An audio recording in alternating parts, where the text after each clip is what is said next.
Although it doesn't seem possible, my next guest has been a major player in the music world for almost 30 years. She has 23 albums, 6 of them went gold. She's a vibrant singer and a writer of folk and popular songs. You please welcome Judy Collins.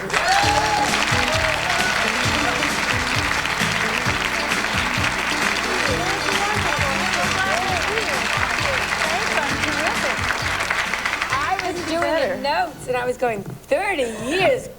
Well, don't say it so loud. No, it's only been a short while, right? Moments ago. But you started very. Was there ever a time in your life you weren't involved in music? No, I was a veritable child, 9 or 10 at most. Tops. I began.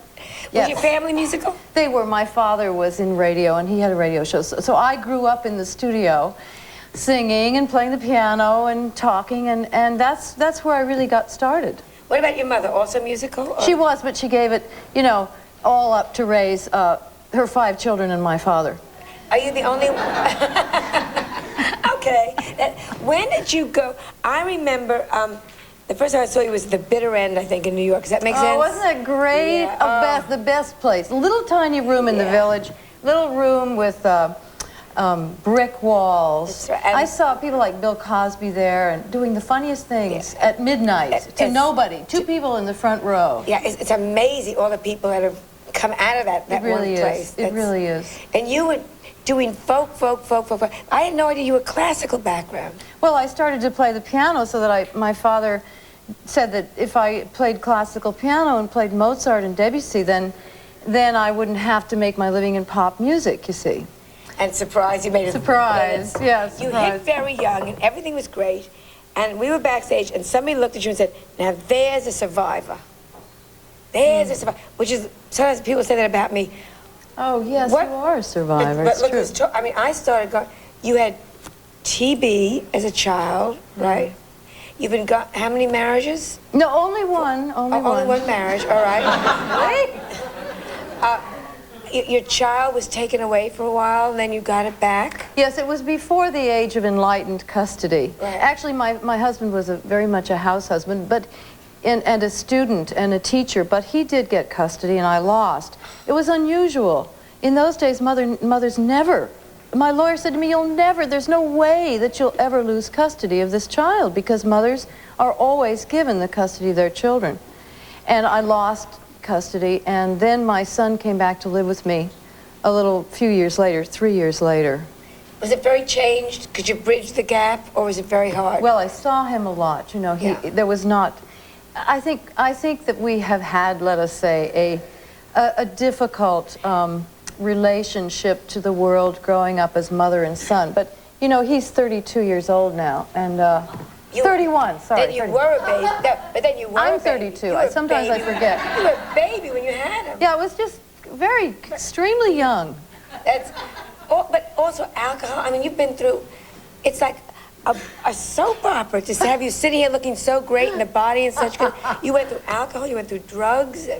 Were you just a very addictive personality? Well, I like to have a lot of fun, and I did have a lot of fun at times.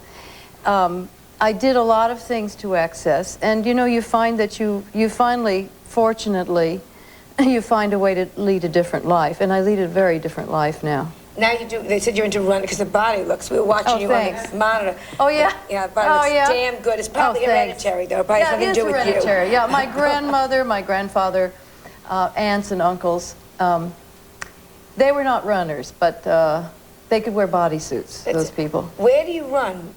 I run all over the country when I travel.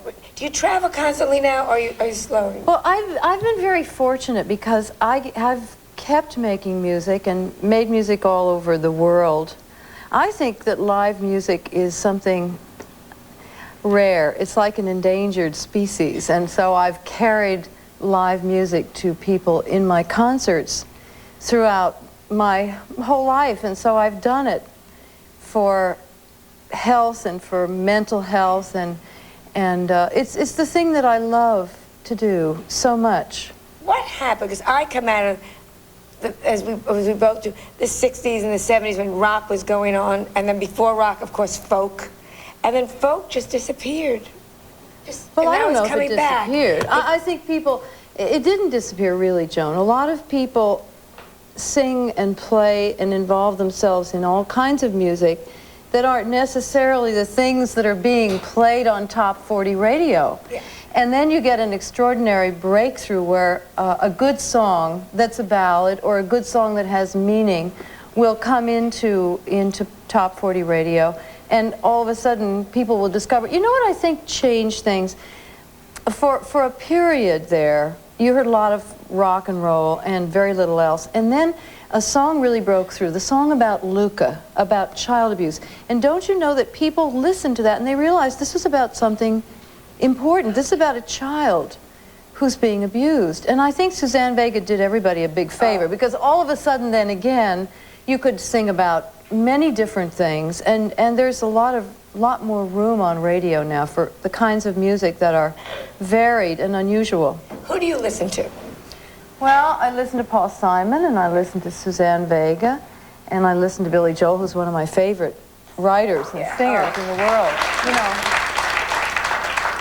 What do you think? And this is a very stupid, simplistic question, but... The good-looking audience, by the way. I Just know. want your television... Hello, even a few people I know out there. My mother. Hi, Mom. Where's your mother? No, she's... I thought you meant... let's turn a camera on her mother. We always do that. Of all the decades that you and I are kind of the 50s, the 60s, 70s, 80s, which do you think was the stupidest for music? The worst music came out of, the dumbest music. Well, let's see. How about Earth Angel, Earth Angel? That was when I was in high school when that song was coming out. I don't know. There's always good music somewhere. Yeah. I'm a great believer in discovering what is not obvious on the surface, and there's always something wonderful. The kind of, if you love to dance, there was great dance music at certain times. The advantage of the 60s, and one of the reasons I think that we look to it as a kind of a level to which we could aspire, is that there were so many different kinds of music going on simultaneously that were being heard simultaneously. Right. So I would say that that's true. Now, with my new album, which is Fires of Eden, which is, oh, you have it. Oh, good. Will you do a song from it? Oh, I'd love to. Can we go to commercial and then get you to come back and do a song from Fires of Eden? Yes. When we come Absolutely. back, not that I'll push it, Judy will sing a song from Fires of Eden for us, all right? Okay.